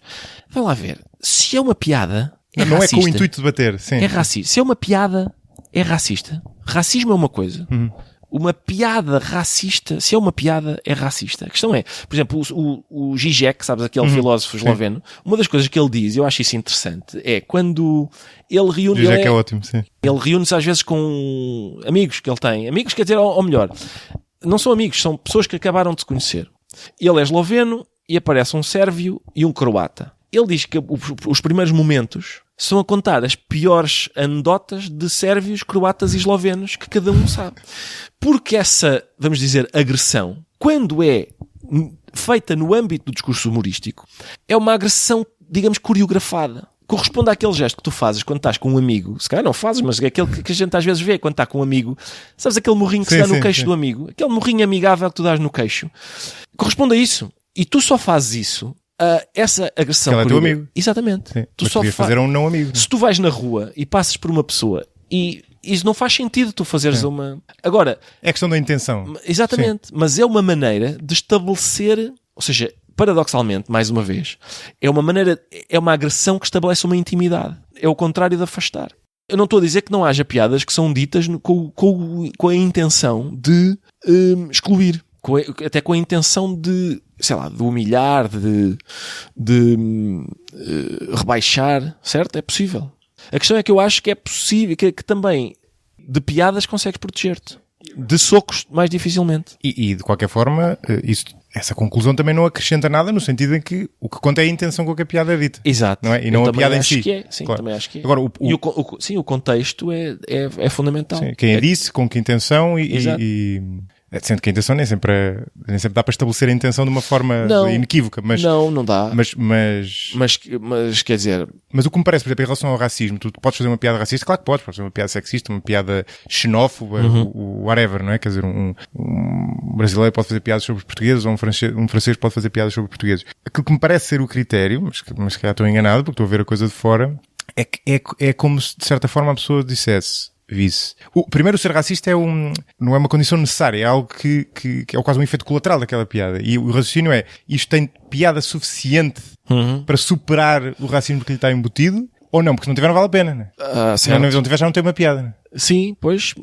A questão é, por exemplo, vamos dizer... Não digas sim, pois, que eu já percebi que tu não concordas. Não é isso. Não, quer dizer, eu acho que é possível tu dizeres isso, que é possível tu dizeres não tem piada suficiente. Qual é o problema disso? Quem é que decide o que é piada suficiente? Estás a perceber? O público. Talvez. É o público. Não é? Sim, mas... Não, e essa acho que é a chave da resolução daquilo que nós falávamos ontem, não é? Certo, mas para isso... Mas quando tu quando escreves uma piada num jornal, não tens uma plateia à frente. Permanentemente a medir, olha, vês, a plateia riu-se muito. Até é possível argumentar que tu podes fazer rir muito uma plateia com uma coisa que não tem assim tanta graça. E que uma excelente piada possa não fazer rir tanta plateia. Embora eu concorde contigo que, na esmagadora maioria dos casos, e isso é uma das coisas curiosas da comédia, há uma componente de eficácia. A minha questão é, se eu subo ao palco e ninguém se ri, eu não digo, pois esta plateia era má. Não. A culpa foi minha. Sim. Não há dúvida. Não há dúvida do que é que aconteceu. E quem opta por outra estratégia, quem diz, não, porque o público não prestava, também está a tirar mérito a si próprio quando rebenta com a casa. Se calhar arrebentou com a casa porque o público era realmente muito bom. Ria-se por tudo e por nada. Sim. Não. A questão é, das duas uma, a tua capacidade de fazer rir ou não uma plateia, em princípio, é independente do público ser bom, mau ou médio. Esse confronto existe e ainda bem. E ainda bem que existe. Ou seja, é possível que haja plateias em que tu tens que te esforçar mais ou de outra maneira. Não digo que não. Mas o certo é que se a plateia não ri, em princípio a culpa é tua. Sim. E algumas podem não se rir e outras riem-se, não é? Sim, podem. Agora se não tiveres nenhuma a rir-se. Mas a questão é essa. A questão é, quando tu dizes, bem, imagina que a gente estabelece esse critério, não é? Piadas do humor negro, sim, se forem muito engraçadas. Quem é que estabelece o que é uma coisa muito engraçada para ti? Para ti pode não ter graça nenhuma para mim. Mas imagina que tu fazias esse género de humor que nem é bem o teu, não é? Sim. Regra geral, mas das duas uma, ou tinhas pessoas que te liam, viam ou ouviam, então se não tinhas piada. Sim, mas o certo é que tu hoje o que vês em princípio não há humoristas sem público, porque se não têm público dedicam-se a outra atividade. Sim. E portanto é possível um humorista ter público, fazer rir a sua plateia, mas haver pessoas que vêm de fora e dizem, desculpe, mas isto que o senhor está a dizer não tem suficiente graça para para ser feita a propósito do tema de que o senhor Mas não está são a os que falar. decidem, né? Espero que não sejam. sim. Espero que não sejam. Alguém falava, já não sei que. Eu já sei, era o Jimmy Carr que estávamos acho que até foi durante a entrevista que lhe fizeste, que eu não concordo completamente com o que ele diz. Ele dizia qualquer coisa do género, não faz sentido haver crítica de comédia, porque o público ou se está a rir ou não se está a rir durante a comédia. Não vou tão longe, quer dizer, acho que pode perfeitamente haver crítica, mas há um lado de verdade nisso, não é? E o que me parece, por exemplo, usando outro exemplo de humor eticamente reprovável, digamos certo. assim. Tu falavas ontem dos judeus, não é? E do humor dos nazis em relação aos judeus. A maneira de atacar aquilo que nos parece hoje em dia, obviamente errado, não deixa de ser um problema difícil, mas não pareceria que fosse atacando, isto é, censurando o humorista, mas sim no debate das ideias naquela sociedade e, portanto, em última análise, naquele público. Ou seja, hoje em dia, um humorista que fosse fazer piadas desse género em relação aos judeus, não tinha ninguém na audiência, ou se calhar tinha um grupo neonazis, mas era aquele segmento. As pessoas em geral já não iam achar piada àquilo.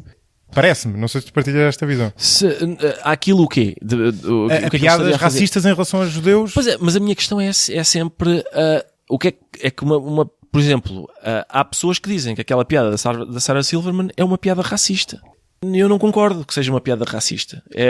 A gente, muitas vezes, eu preciso que a pessoa me diga, dá-me um exemplo de uma piada racista. Para a gente ver, o que tu disseste há bocado não era uma piada. Aquele tipo que está a ver uma banda a tocar, sim, fez uma sim, quer dizer, declaração alarve. Sim. Não é, apesar de dar uma diferença entre uma coisa e outra. Não, mas o ponto com a Sarah Silverman é, nós não temos que achar que se é racista ou não. Temos que, ou por outra, não temos que acalar por acharmos que ela é racista. Mas aí é que está. Se acharmos que ela é racista, discutimos-lo. Exato. Em público Sim. e na opinião Eu para isso estou disponível. Para isso estou disponível. E o que tu tiveste em relação quer dizer, aos judeus, até é um exemplo melhor, porque é um salto tão grande, não é? Face à ausência, bem, pelo menos na opinião publicada, se quiseres, embora continue a haver muito antissemitismo, mas em Portugal, por exemplo, não existe praticamente, também porque não temos quase judeus, mas face ao que havia... Infelizmente, tenho a imprão que algum do atraso do país... melhor, não é? Algum do atraso do país... Sim, foram todos para a Flandres e tramaram. Exatamente. A diferença, quer dizer, a decalagem face àquilo que havia na Alemanha nazi durante esses tempos é tão grande que é óbvio que hoje em dia não haveria público para aquilo, ou então haveria um público tão residual que era um público sem expressão, ou seja, a opinião...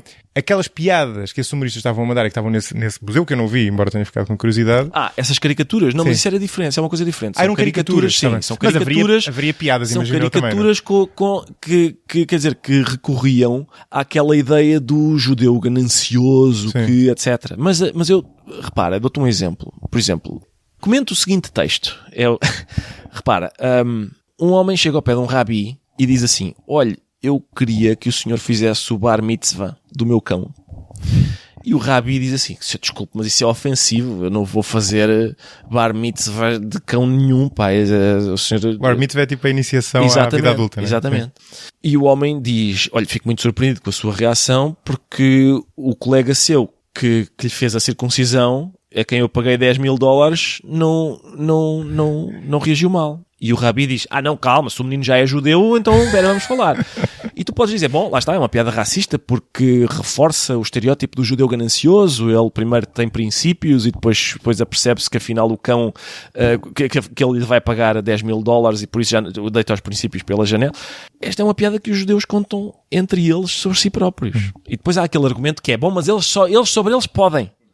Mas tu não podes tem um peso diferente. É verdade, tem um peso diferente. Tem um peso diferente, mas, mais uma vez, e recorrendo ao exemplo do Zizek, a gente pode argumentar, e eu acho que bem, que isso, mesmo eu que não sou judeu, quer dizer, provavelmente tenho ascendência, mas quer dizer, em rigor não sou, imagina que eu conto essa piada, como aliás acabei de fazer.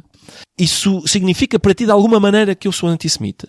Que eu valido esse estereótipo? Ou que eu estou a fazer um jogo com esse estereótipo e que mais uma vez o subtexto da piada é, visto o que eu fiz, eu recorri àquele estereótipo normalmente que há sobre o judeu para te fazer rir. A grande diferença, e é por isso que eu às vezes me sinto tentado a argumentar que piada racista é um oxímoro.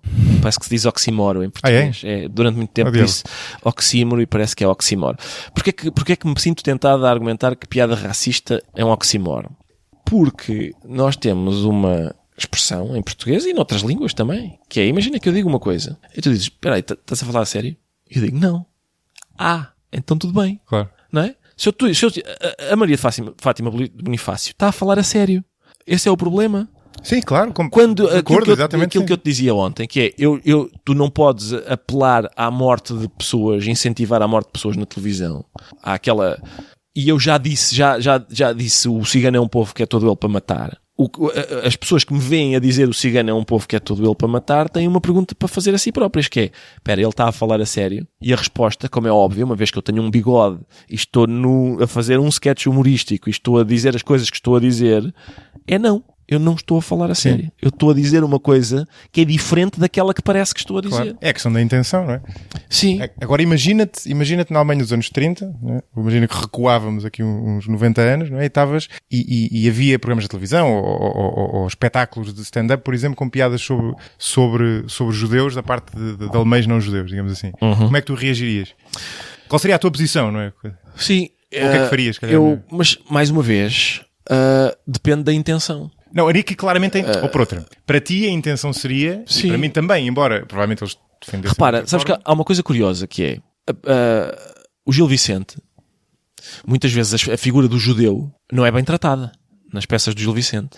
No entanto, o Gil Vicente escreveu cartas às autoridades, ao rei, etc., para que os judeus para que os direitos dos judeus fossem respeitados. Curioso isso. Sim. Ou seja, não é contraditório tu fazeres uma piada sobre judeus e não seres antissemita. Não, claro que sim.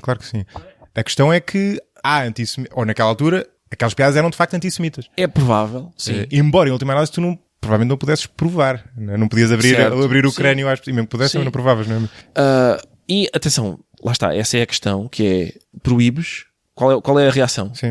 O que é que a gente conclui? Sim, para mim a reação seria... Este senhor está a fazer uma piada sobre... por exemplo, imagina que um brasileiro diz... não me ocorre agora nenhuma das piadas que os brasileiros contam sobre nós, mas imagina que é uma daquelas que... Aliás, são as mesmas. São as mesmas que, por exemplo, a gente conta sobre alentejanos. Exatamente. Ou os americanos contam sobre polacos. Imagina que um brasileiro te conta uma andota dessas. O que é que tu fazes? Há várias hipóteses. Primeiro é a mais provável. Caso contrário, ele não estaria a dizer isso num contexto humorístico. Normalmente os racistas recorrem a outras formas de discurso. Sim. Não é? Para as ideias... Mais eficazes, entre outras coisas. Não só de discurso, mas outras, sim. Sim, esse é outro ponto importante também. Exato. É que o humor não é especialmente eficaz. Não. Nem sequer é especialmente eficaz. Exato. Desse ponto de vista, não. Sim. E, portanto, ou aquele brasileiro te quer fazer rir, ou imagina que ele acha mesmo que os portugueses são burros. E então, o que é que vais fazer? Olha, o senhor considera que o meu povo é burro? Cadeia. Não sei. Não, claro que não. Eu acho que numa sociedade como...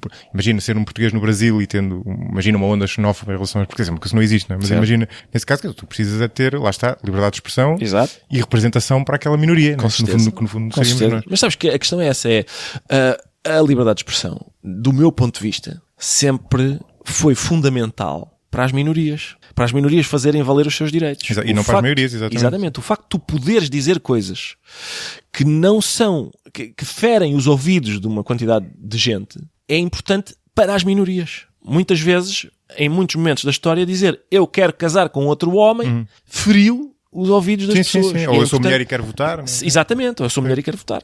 Uma vez eu estava a falar sobre isso e alguém contrapõe. O quê? Mas desde quando é que as minorias têm acesso à palavra? E eu, sinceramente, pus-me a pensar. Um dos discursos mais célebres da história, não sei se conheces, é I have a dream. Foi proferido por um negro. Claro. Se as minorias não tiveram acesso à palavra, eu não sei, se calhar ele disse isso em mímica e as pessoas captaram e traduziram. Se calhar foi isso. Por exemplo, o Harvey Milk, que foi eleito, se calhar fez a campanha eleitoral em Morse. É capaz de ter... Talvez tenha sido uma das isso. Características do progresso, do progresso nos últimos 200 anos é exatamente as minorias terem tido Exato. mais acesso à palavra. Não é? Com certeza. E para tu veres a qualidade com que eu geri esta conversa, nós acabámos a falar de judeus e o livro que tu vais recomendar é sobre os judeus. Pois é. Revista Classe. Exatamente. É um livro que se chama Do Éden ao Divã. o subtítulo é Humor Judaico, e os organizadores são o Moacir, são brasileiros, por isso eu vou ter dificuldade com estes, é o Moacir Scliar, a Patrícia Finzi e o Eliahu, ou a Eliahu Toker. É uma vergonha, mas eu não sei se isto é um nome masculino ou feminino. E portanto, o livro está editado, a minha edição não é essa, mas ele está editado cá pela Tinta da China, e é um livro que colige várias piadas judaicas. Desculpa, o demónio levantou-se e foi ter contigo. Está a abanar o rabo. Foi porque nós temos falado estás a falar de judeus e... Achas que ele... Não, veio o Antigo Testamento à cabeça e ele ficou... Talvez. E o livro é giro porque é uma coleção de, digamos, de piadas judaicas contextualizadas. Por exemplo, há aqui um momento em que se fala de uma figura que existe em todas as culturas. A cultura judaica, aliás, tem mais do que uma, mas há uma que se chama Hershel de Ostropol. Ostropol é uma cidade ucraniana, por isso ele, umas vezes ele chama-se Hershel, normalmente chama-lhe Hershel Ostropol. Mas é uma pessoa que existiu. É uma pessoa, sim. É, uma pessoa, é o tipo de pessoa que há em várias culturas existe. Ou seja, por exemplo, ali no Irão, etc., há uma figura parecida no mundo árabe chamada Nasreddin Hoxha. E que nós temos ecos dessa figura, umas vezes nas anedotas do Bocage. É tipo um malandro, tá? É o malandro brasileiro. É uma figura que em umas histórias é um filósofo, noutras é um ladrão, noutras mas tem sempre uma perspectiva sobre as coisas. Curioso. E é uma figura recorrente das histórias, uma figura recorrente das histórias, sim. Ou seja, é basicamente nós, se calhar, o mais próximo que temos disso é, uma vez o Bocage estava, ou seja, tem aquela perspectiva do, sabes daquelas, normalmente o corolário de uma história do Bocage é, e ele deu a volta. Exatamente, ele deu a volta, ele safou-se de uma situação, ou ele teve a presença de espírito suficiente para dar a volta ao argumento dos outros, ou para ser mais esperto do que o interlocutor. É esse tipo de figura, sim. Eu acho que tu há bocado disseste que achavas que a razão para a prevalência do humor entre os judeus tinha que ver com estarem sempre fora. Com a rejeição, sim. Com a rejeição. Eu acho que este termo me falou, mas não juro. Quer dizer, em coisas que me parece terem inegavelmente um papel, que é, por um lado, haver uma grande tradição de análise dos isso eu acho fundamental. Dos textos sagrados, mas e isso eu acho que literacia e de discussão, sim, não é? Eu acho que isso é característico dos judeus, não só significativo do ponto de vista da comédia, mas de tudo. Quer dizer, uma cultura que é baseada na leitura e na interpretação de texto. Sim. E tu vês isso também, por exemplo, nos evangélicos. É isso. Os evangélicos, uma piada, aliás, muito engraçada, que eu sou normalmente o ateu convidado para ir sempre que eles precisam, que gente religiosa precisa, teremos aqui um ateu, chamam-me, e eu vou com gosto. Sempre que vou a uma igreja evangélica, normalmente sou apresentado com a seguinte piada: temos aqui um ateu que sabe mais da Bíblia do que muitos católicos, e eles riem-se. Claro. Eles riem-se porque eles olham com desdém. Sim. Para... Eu falei com o Tiago Cavaco. Sim, exatamente.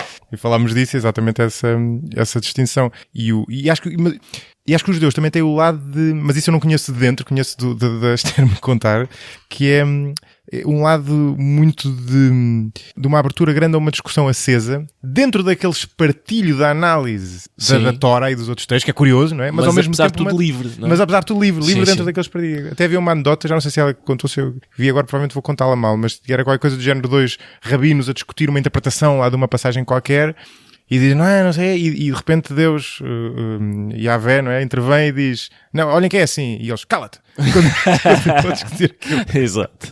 Não tenho certeza se era assim. Mas enfim, olha, obrigado. Eu é que agradeço, pá.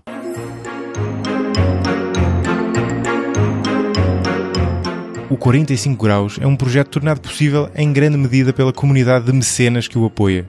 Mecenas como Gustavo Pimenta, Eduardo Correia de Matos, João Baltazar, Salvador Cunha, Duarte Dória, Tiago Leite, Joana Faria Alves, João Manzarra, Mafalda Lopes da Costa, entre outros cujos nomes encontram na descrição deste episódio.